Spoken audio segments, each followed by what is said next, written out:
देश की राजधानी दिल्ली में पिछले कई जिलों से जल संकट बना हुआ है। दिल्ली के कई इलाकों में पानी की समस्या को लेकर हाहाकार मचा हुआ है। जल संकट के बीच भारतीय जनता पार्टी भी लगातार आम आदमी पार्टी पर हमलावर है और दोनों पार्टियों एक दूसरे पर आरोप प्रत्यारोप लगा रही हैं। इसी कड़ी में आज दक्षिण दिल्ली के संगम विहार, मेहरौली, बदरपुर रोड पर भारतीय जनता पार्टी के द्वारा विशाल प्रदर्शन का आयोजन किया गया। इस मौके पर दक्षिणी दिल्ली के नवनिर्वाचित सांसद रामवीर विदुड़ी ने शिरकत। रामवीर विदुड़ी ने आम आदमी पार्टी पर जमकर हमला बोला। देखो, जनता की लड़ाई भारतीय जनता पार्टी लड़ेगी और भारतीय जनता पार्टी एक ऐसी पार्टी है जो कि जनता के लिए लड़ाई लड़ती है, ना कि आम आदमी वाले। इनकी जो मंत्री है वो सरासर झूठ बोल रही है कि पानी नहीं मिल रहा, पानी नहीं मिल रहा। लेकिन इनको ये पूछिए कि तुमने पिछले 10 साल के अंदर लीकेज का कितना इंतजाम किया, कितना आपने जहाँ जहाँ लीकेज हो रही है 50% से ज़्यादा पानी वेस्ट हो रहा है, उसका आपने क्या इंतजाम किया। आप अगर इंतजाम करते तो दिल्ली प्यासी नहीं मरती, ये पक्का है। लेकिन ये लोग, इन लोगों को तो अपने एसी रूम में रहना है, जनता के बीच में नहीं रहना। आज भारतीय जनता पार्टी का कार्यकर्ता 40 डिग्री के अंदर रोड के ऊपर खड़ा हुआ है और जनता की लड़ाई लड़ रहा है। साउथ दिल्ली की जल मंत्री आतिशी ने दिल्ली पुलिस कमिश्नर को कंप्लेंट दी है कि साउथ दिल्ली से पाइपलाइन को काटा जा रहा है, इस पर जो है संज्ञान लिया जाए। ये साउथ दिल्ली से ऐसी कौन सी पाइपलाइन काटी गई है? साउथ दिल्ली के अंदर लीकेज है, जाके देखिए कृषि विहार में लीकेज कितनी है, जाके देखिए ना। साउथ दिल्ली में अगर आपको लीकेज देखनी है, वो तो झूठ का पुलिंदा बनाती हैं, झूठ बोलती रहती हैं। झूठ बोलना उनका काम है, उनकी पार्टी का काम है, लेकिन पब्लिक के लिए हक की लड़ाई लड़ना उनका बस की नहीं है। अगर पब्लिक की कोई हक की लड़ाई लड़ेगा तो भारतीय जनता पार्टी का कार्यकर्ता लड़ेगा। देखिए, साउथ दिल्ली में कितने एमएलए हैं उनके, मुझे बताइए। उन्होंने पिछले 10 साल में पानी की समस्या को हल करने के लिए क्या किया? आपको याद होगा कि संगम विहार के विधायक तो टैंकर माफिया के लिए पकड़े गए। आज टैंकर माफिया इतना बड़ा हो चुका है कि दिल्ली की जनता बूंद बूंद पानी के लिए तरस रही है। आपको मालूम है आज संडे है, संडे को सरकारी टैंकर नहीं आता, कल ईद है, कल भी टैंकर नहीं आएगा। आप सोचिए कि लोगों को पानी नहीं मिल रहा है और दिल्ली की जनता पीने के लिए, आप नहाना धोना छोड़िए, पशु पक्षियों को छोड़िए, बट दिल्ली की आतिशी जी और उनके सारे विधायक नदारत है। बस वो कहाँ नजर आते हैं? टीवी पे नजर आते हैं। वो दोष दूसरों पे देते हैं। हमको बताइए ना, उन्होंने क्या किया? कितनी पाइपलाइनें बिछाई, कितना काम किया, कितने रिजर्वायर बनाए, कितने ट्रीटमेंट प्लांट लगाए? कुछ किया है उन्होंने पिछले 10 साल में? कुछ भी नहीं किया। सिर्फ ये किया कि वो घोटाला कैसे कर सकते हैं। आप बताइए, जो 10 साल पहले जल मंत्रालय 700 करोड़ के बेनिफिट में था, वो 63,000 करोड़ रुपए के घोटाले में कैसे चला गया? आपने दिल्ली की जनता का पैसा भी और दिल्ली की जनता को मूलभूत सुविधाएं भी नहीं दी। आपको 45 करोड़ लगा के अपना बंगला बनाना आता है केजरीवाल जी। आप आज जेल की सलाखों के पीछे इसीलिए हैं क्योंकि आपके कर्म ऐसे हैं और आने वाली टाइम में जनता इसका जवाब देगी। आप सम्मिलित हुए सभी सम्मानित साथियों, मैं बहुत अपने जिला अध्यक्ष श्री राजकुमार चौटाला जी को अपनी ओर से, पार्टी की लीडरशिप की ओर से बहुत धन्यवाद देता हूं, उनको बधाई देता हूं। इस क्षेत्र में पीने के पानी की जो भयंकर समस्या उत्पन्न हो गई है, उसको लेकर आज अरविंद केजरीवाल की सरकार के विरोध में बहुत ही बड़ी संख्या में क्षेत्रवासी इस कार्यक्रम में शामिल हुए हैं। आप सभी साथियों को जानकारी होनी चाहिए, जब अरविंद केजरीवाल दिल्ली के पहली बार मुख्यमंत्री बने 2013 में, दिल्ली जल बोर्ड 600 करोड़ रुपए के मुनाफे में चल रहा था और आज दिल्ली जल बोर्ड 76,000 करोड़ रुपए के घाटे में चल रहा है। 2013 में अरविंद केजरीवाल ने दिल्ली के लोगों के साथ ये वायदा किया कि उनकी सरकार दिल्ली के लोगों को 24 घंटे स्वच्छ जल उपलब्ध कराएगी।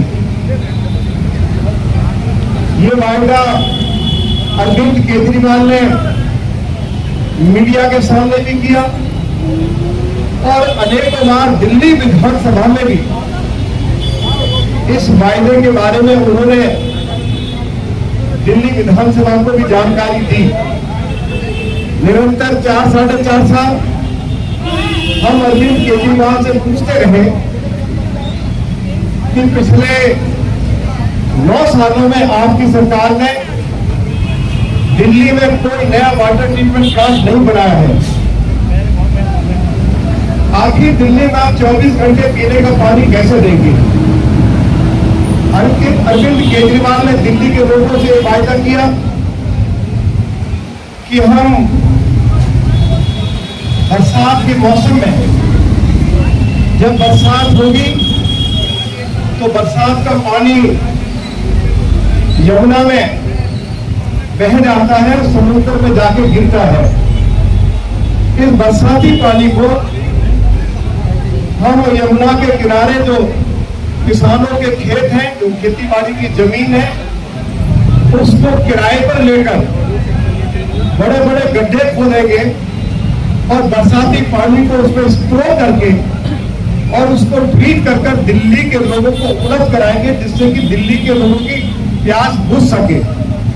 ये पहला वायदा था अरविंद केजरीवाल का दिल्ली में पीने के पानी की समस्या को समाधान करने का। दूसरा वायदा उन्होंने किया कि हम पल्ला और सोनिया विहार के आसपास सैकड़ों रेनी वेल लगाएंगे, जिससे कि दिल्ली के लोगों को पीने का पानी मिल सके। और तीसरा वायदा उन्होंने किया था कि हम मुरादनगर से 150 MGD पानी दिल्ली के लिए लेकर आएंगे, जिससे कि दिल्ली की पीने के पानी की समस्या का समाधान हो सके। और चौथा वायदा यह किया था कि हम हिमाचल से दिल्ली के लिए पीने का पानी लेकर आएंगे। लेकिन अरविंद केजरीवाल इन चारों वायदों को पूरा नहीं कर पाए। शीला दीक्षित के समय में दिल्ली के पास 900 MGD पानी था और आज भी दिल्ली सरकार के पास, दिल्ली जल बोर्ड के पास उतना ही पानी है। पिछले 10 सालों में दिल्ली की आबादी लगभग 1 करोड़ और बढ़ गई, लेकिन पानी का उत्पादन या पानी की जो उपलब्धता है वो दिल्ली की सरकार दिल्ली जल बोर्ड को उपलब्ध नहीं करा पाई। और इस मुद्दे को हम अनेकों बार विधानसभा के अंदर उठाए। भारतीय जनता पार्टी के हजारों कार्यकर्ताओं ने अनेकों बार दिल्ली के मुख्यमंत्री के निवास के बाहर, दिल्ली की जल मंत्री के निवास के बाहर इस मुद्दे को लेकर धरना प्रदर्शन किया गया। अभी उनकी मंत्री आतिशी ने यह आरोप लगाया हरियाणा सरकार के ऊपर कि हरियाणा सरकार दिल्ली का पानी रोक रही है और हिमाचल सरकार ने दिल्ली को पानी उपलब्ध करा दिया है। अभी 2 दिन पहले हिमाचल प्रदेश के मुख्यमंत्री उन्होंने स्पष्ट कहा कि हम जो भी पानी दिल्ली सरकार को उपलब्ध करा रहे हैं, उससे ज्यादा हिमाचल की सरकार दिल्ली को पीने का पानी के लिए और पानी उपलब्ध करा नहीं सकती है। और हमने सुप्रीम कोर्ट में स्पष्ट कर दिया है कि हमारे पास दिल्ली को और पीने का पानी देने के लिए हमारे पास पानी नहीं है।